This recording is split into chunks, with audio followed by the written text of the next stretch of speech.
So this is our first sketchbook mini lesson. So our sketchbook drawings are going to take up the whole page in the sketchbook by the end of the week. So we're going to start with this week's with drawing a stack of books. Very simple. So what we're going to do is we're going to use this bottom corner of our sketchbook. So I'm going to go ahead and draw a line. Now I know that later on we're going to add a couple of items on this side. So I know I don't want to fill in that space. So I'm going to go in and I'm going to draw a pretty straight line going across here. It does not have to be perfect. We can always fix that later. So I've got me a straight line. I'm going to draw me a line that is parallel to that. Parallel means that it's just side by side. It's not going to cross over. Now, to make the spine, since this is the spine of my book, I'm going to draw a curved line, a small, slight curved line here. And then I'm going to draw a curved line here, connecting the two. Now I'm going to do 2 more books on top. So we're going to do another parallel line here. Oh, this one's definitely a bigger book. And my curved line. And my curved line. So for my third book, though, I think what I'm going to do is I'm going to make it a skinny book.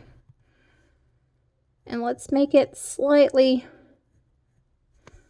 longer than the other 2 books. Just to make it interesting. You don't have to. You can make all your books the same size. Okay.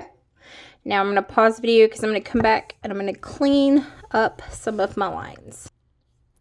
Okay, so I went back. I kind of cleaned up some areas. And looking at it, I can kind of see it kind of looks like a sandwich. Some books have these little bitty decorations on the spine.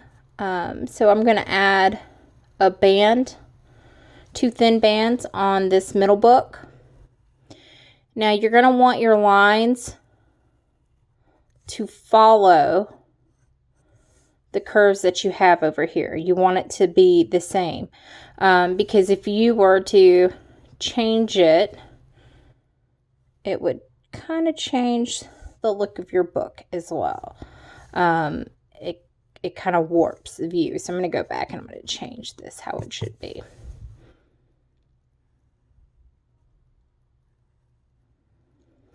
Now if you want to, you can have one large band and that could act as your label. So now what I want you to do is I want you to write titles for your books and then color them.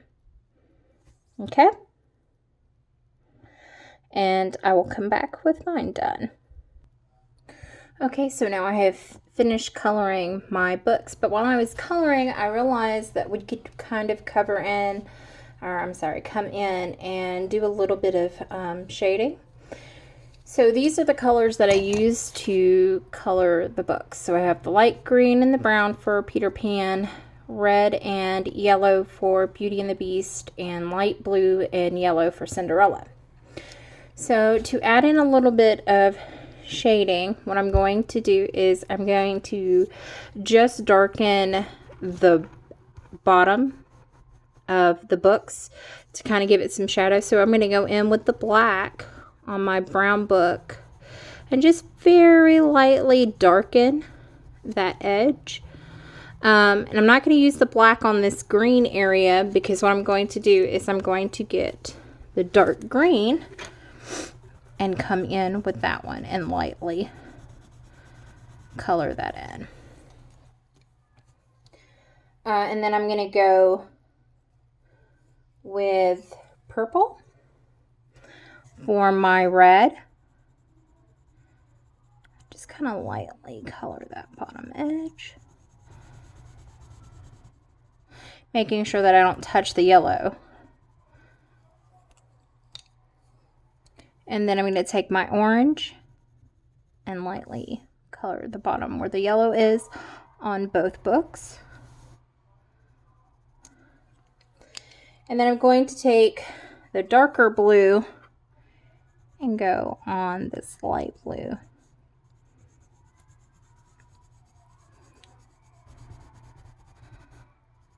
Now later on in the week we're going to add a table and we'll add our shadow of our books then. So we're going to draw tomorrow a coffee cup to go next to our books.